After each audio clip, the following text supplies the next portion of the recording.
ભાલા સૌને જય સીતારામ। સંતો અને ઈશ્વરના ભક્તો પણ એવું જ કંઈક કહે છે કે હે માતા, હે દીકરી, તમે સંસાર માંડો અને ગૃહસ્થ જીવનમાં પ્રવેશ કરો, પછી તમે તમારા સંતાનને આવકારો, પણ એ સંતાન કેવા હોવા જોઈએ?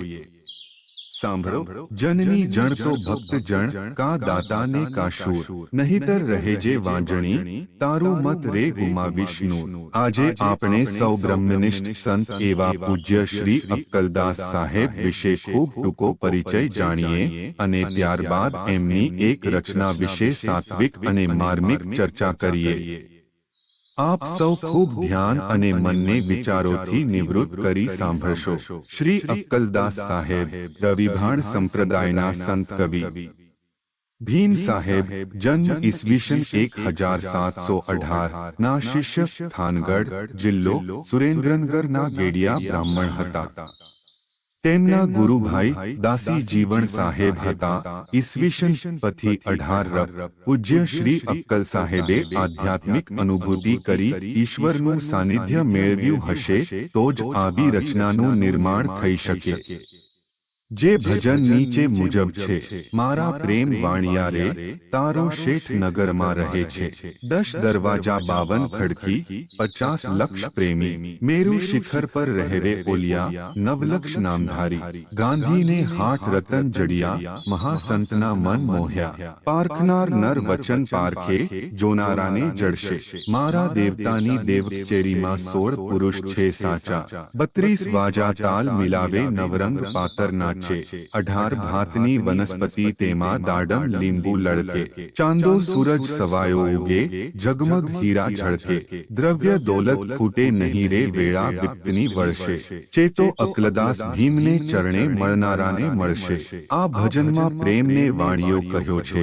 પ્રેમ એ જ પરમાત્માની શોધ કરે છે। આ શોધરૂપી વેપાર પ્રેમ કરતો હોવાથી સદવૃત્તિ તેને કહે છે કે હે પ્રેમ વાણિયા, તારો આત્મારામ શેઠ આ કાયાંગરીમાં જ રહે છે, તેને શોધી લે। ક્યાંથી? તે કહે છે કે 10 દરવાજા એટલે કે 2 કાન, 2 આંખ, 2 નાસિકા છિદ્રો, 2 ગુહેન્દ્રિય, 1 મોં અને બ્રહ્મરંધ્ર। હવે 52 ખડકી તે પંચમહત્ત તત્વ આકાશ, વાયુ, તેજ, પાણી, પૃથ્વી, પંચ વિષય, શબ્દ, સ્પર્શ, રસ, રૂપ, ગંધ, પંચ કલેશ, અવિદ્યા, અસ્મિતા, રાગ, દ્વેષ, અભિનિવેશ, પંચ જ્ઞાનેન્દ્રિય, આંખ, કાન, નાક, જીભ, ચામડી, पंच कमेंद्रिय, हाय, पग, जीभ, शिश्न, गुदा, पंचकोश, अन्नमय, मनोमय, प्राणमय, आनंदमय, विज्ञानमय, पंच प्राण, व्यान, समान, उदान, अपान, प्राण, पंच उपप्राण, नाग, कूर्म, कुकल, देवदत्त, धनंजय, 4 अंत, करण, मन, बुद्धि, चित्त, अहंकार, 3 गुण, रज, तम, सत्व, 3 देह, स्थूल, सूक्ष्म, कारण, जीवात्मा અને ચૈતન્ય આત્મા મળી 52। હવે લક્ષ શબ્દના અનેક અર્થ છે। લક્ષ એટલે 1 લાખ, લક્ષ એટલે ધ્યાન, સાર વગેરે। અહીં 50 લક્ષ એટલે કોટી અને કોટી એટલે પ્રકાર। તે ધારણા, ધ્યાન, ધીરજ, વૈરાગ્ય, વિવેક, વિચાર, મૈત્રી, કરુણા, ઉપેક્ષા, ક્ષમા, દયા, દૃઢતા, શમ, દમ, તિતિક્ષા, સેવા, શીલ, સંતોષ, સત્સંગ, મોક્ષેચ્છા, પરમ શ્રદ્ધા, પ્રેમ, જ્ઞાન ગોષ્ઠી, સદ્ભાવ, સરળતા, नम्रता, उत्साह, सुमति, सुवृत्ति, नूरता, सुरता, सुबुद्धि, चित्त शुद्धि, सदाभास, मनोनिग्रह, निर्मल मन, अधीनता, समान दृष्टि, सभ्यता, सुविद्या, समाधान, ज्ञान, विज्ञान, निवृत्ति, उपराम वृत्ति, शांति, सुषुम्ना नाड़ी, पराभक्ति, परावाणी, तुर्यावस्था। आ 50 कोटि प्रकार छे। હવે મેરુ શિખર ઊંચામાં ઊંચું છે। મેરુ શિખર એટલે ઊંચી અવસ્થા કે જેની ઊંચાઈ વધારે આ લોકમાં કશું નથી। 9 લક્ષ એટલે પ્રકારના ઓલિયા રહે છે। આ 9 પ્રકાર તે મનોનિગ્રહ, વાસનાક્ષય, નિર્મળ મન, દૃઢ વૈરાગ્ય, પરમ શ્રદ્ધા, ચિત્ત શુદ્ધિ, શુદ્ધ સાત્વિક ગુણ, સપ્રેમ, અધીનતાથી જીવન મુક્ત મોક્ષ શાંતિ મેળવી શકાય છે. અજ્ઞાન અવિદ્યા જીવન ભાવ નષ્ટ થાય છે. 2 ગાંધી એટલે બ્રહ્મનિષ્ઠ ગુરુ પાસેથી બ્રહ્મ જ્ઞાન રૂપી શબ્દના રત્ન જ્યાં એટલે ઉપદેશ વાણી સાંભળીને તે બ્રહ્મ જ્ઞાનમાં મોહ્યા એટલે મગ્ન થઈ ગયા.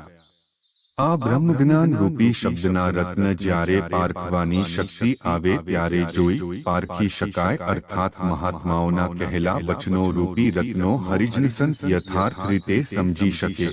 3 દેવકચેરી તે દેહ, તેમાં 16 પુરુષ તે પંચ જ્ઞાનેન્દ્રિય, 5 કમેન્દ્રિય, 4 અંતઃકરણ મળી 14. તેના દેવતા વિષ્ણુ, ચંદ્ર, નારાયણ, બ્રહ્મા, રુદ્ર, દિશા, વાયુ, સૂર્ય, વરુણ, અશ્વિની કુમાર, ઇન્દ્ર, ઉપેન્દ્ર, પ્રજાપતિ, યમ, અગ્નિ અને ગુણપતિ મળી 16 પુરુષ સાચા છે.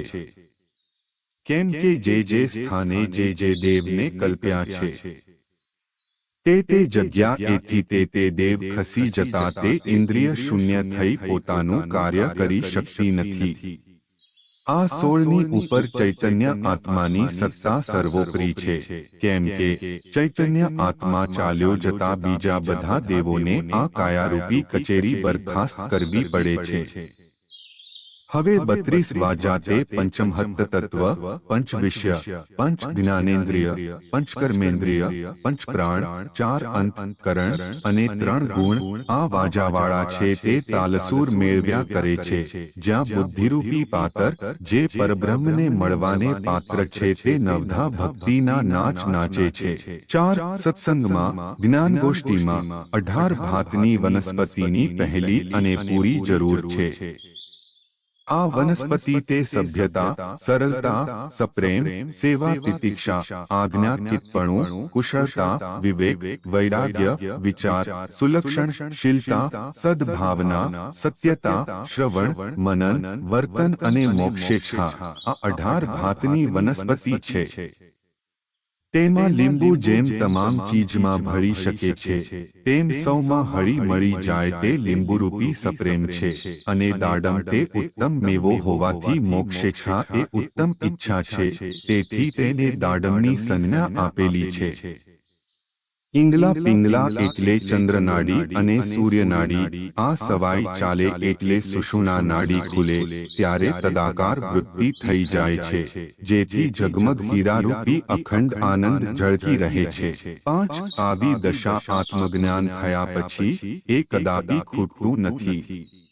આ આત્મજ્ઞાનને મેળવવા માટે જે વિપત્તિ, જહેમત, કષ્ટ ઉઠાવ્યા હશે તેનું આત્મદર્શન અખંડ બ્રહ્માનંદરૂપી ઉત્તમ ફળ પ્રયાસ કરનારને મળે એમ અકલદાસ મહારાજનું કહેવું છે. જય જય સીતારામ.